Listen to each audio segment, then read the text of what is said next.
Hey everybody, Steve Riley from L.A. Guns, and you're listening to HardRockHaven.net.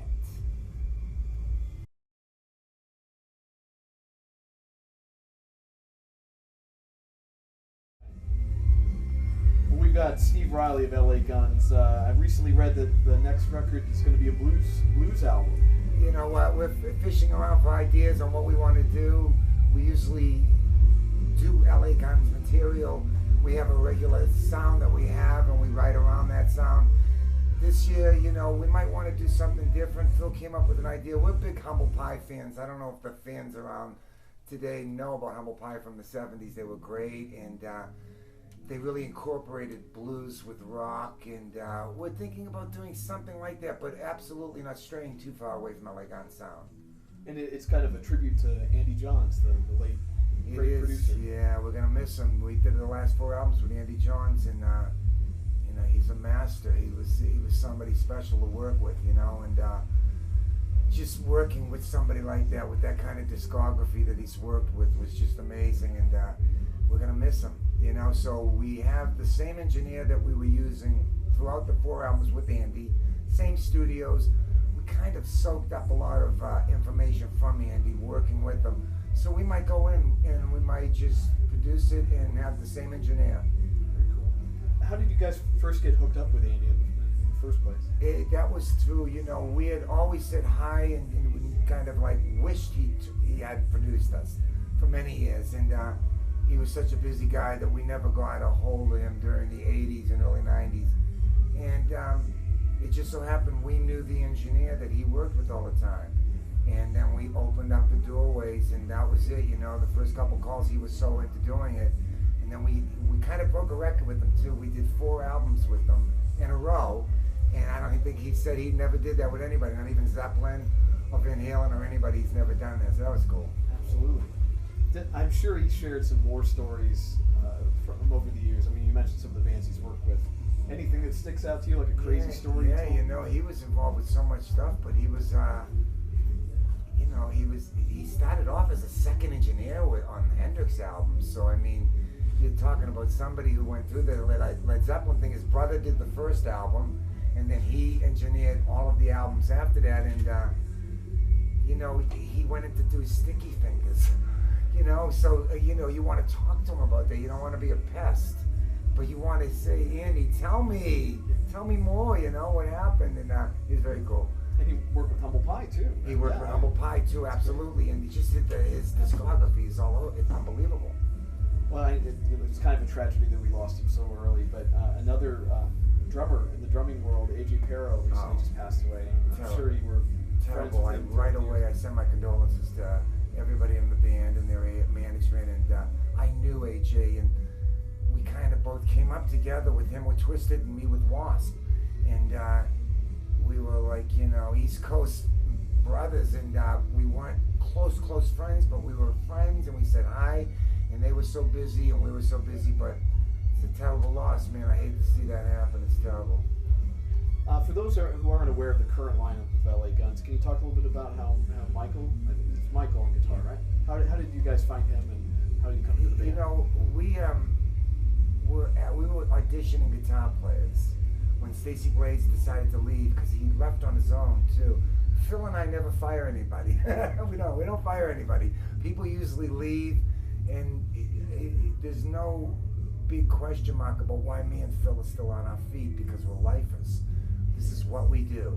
Whether it's a big stadium, whether it's a nice arena or a club, we don't care. We just want to play, and we're total lifers, which is, Stacey sort of wanted to quit. It was just too much for him after 8 years, and we were auditioning guitar players, and we had a list of 5 or 6 guys to come down, and we were in between guitar players. And Phil and I were sitting out front of the studio, and we saw Michael Grant walk by, and Phil said, "Is he on the list?" And the guy who was doing the list for people to come in said, no, I don't know who he is. Phil followed him right in the studio and said, "Hey, what do you do?" And he said he plays guitar.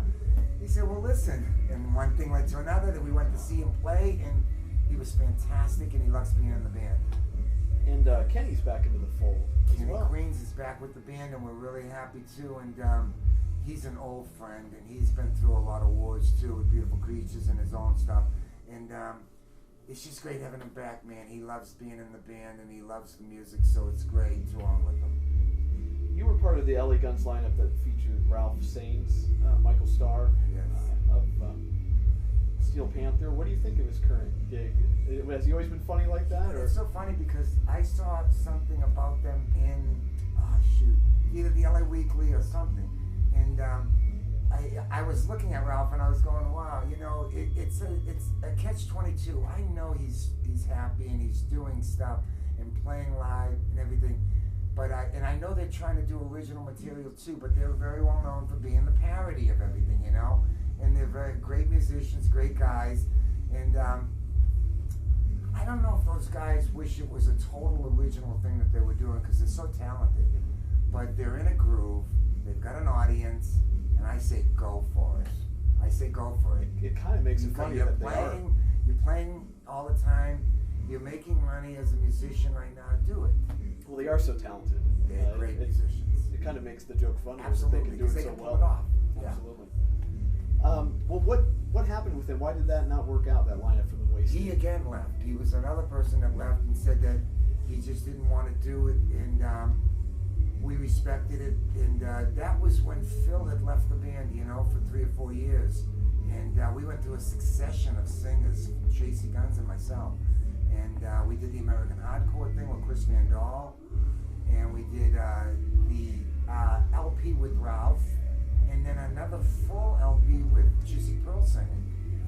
And I gotta tell you, you know, I tried to do LA Guns without Phil. And you can't. You cannot do a band that has had exposure like us.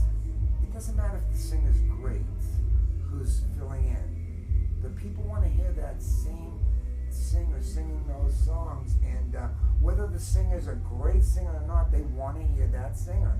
And so, you know, it was like very difficult without Phil. When he wanted to come back, we were like, come on back, bro. We were digging it. That's great. Is there anything on the band's tour rider that's specifically for you? I'm sorry? Is there anything on the band's tour rider that's just for you? Not really just for me. I was the first one to start drinking Gatorades. I don't drink alcohol anymore. I haven't for a long, long time. And I started drinking Gatorades and stuff like that, but nothing really for me too. We don't have an extravagant rider anymore either. What's your favorite band that's out there currently, like a new up-and-coming band?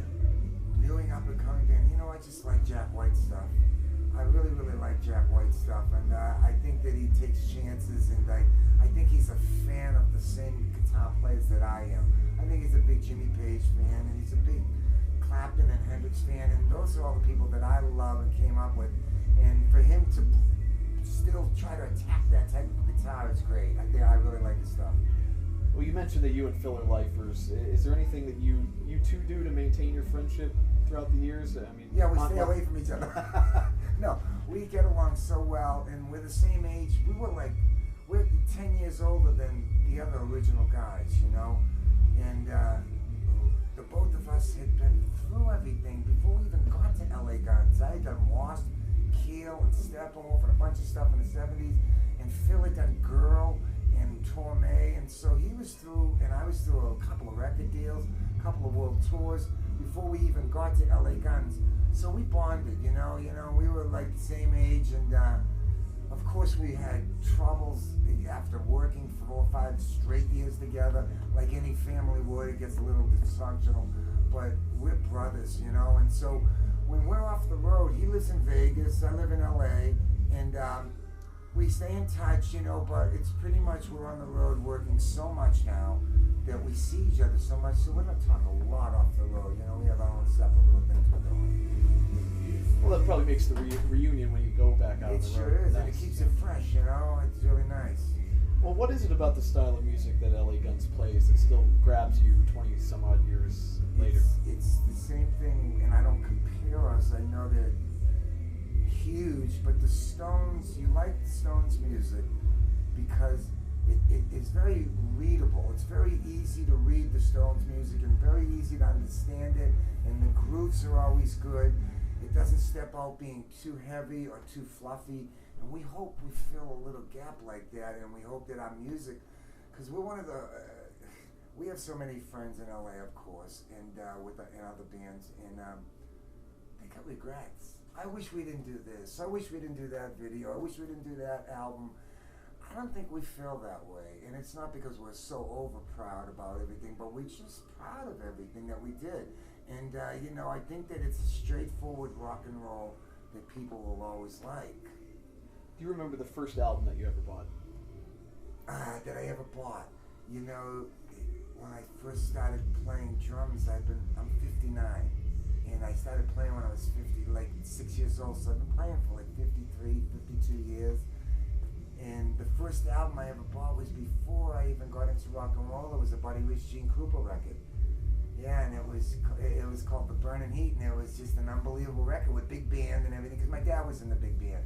And I am a big Buddy Rich Gene Krupa fan. Those two and everybody afterwards, you know, those are the guys. It's funny how those, like big band, I know Bill Ward, just they've influenced so many. Bonham so many too. drummers. Oh yeah. So many of those jazz drummers that they were just wide open, especially Gene Krupa. Buddy Rich was technically amazing, but Gene Krupa was the first guy to really have wide open toms, wide open cymbals and kick drum, and it was very, very cool. And the most recent album that you bought? The most recent album that I bought, wow. Now that I swear, you know, we got internet, and we obviously feel it too. Everybody in music feels it, so I really haven't gone and purchased any album. People have told me to listen to this and listen to that, but I haven't really purchased anything. I don't know. I know there's a lot of great stuff out there. And I even like the Black Keys stuff too. I think that they have a really nice sound too, the Black Keys. And you know, I feel for these rock bands nowadays because they don't have any kind of machine to work with. You better come out of the chute with a double platinum album, or you're done. It's like, you know, you don't really have this development stage that we had, where if you sold 500,000, everybody was right on. We're going to go to 1 million, and then we're going to try to go beyond that. And there was a little bit of a development going on that's gone now. And so we feel for these rock bands nowadays too, because it's a blip for them. It's you make it or you don't, and you're gone right away, and it's a different world. Absolutely. The last question here for you: what's the rest of 2015 hold in store for LA Guns? You know, a lot of dates. We're going to be playing. We had a slow beginning. I think every band did. I think it was because of the weather. I think that because people weren't buying shows because they knew people were stuck in the weather and it wasn't going to do well. So it's been a slow beginning of the year, but from April on, we do M3 next month, and we're like doing like 14 weekends in a row, and then we're thinking about going over to Europe, so we're going to be playing. Awesome. Well, hey, thank you so much for doing this. I really appreciate it. Thank you guys too.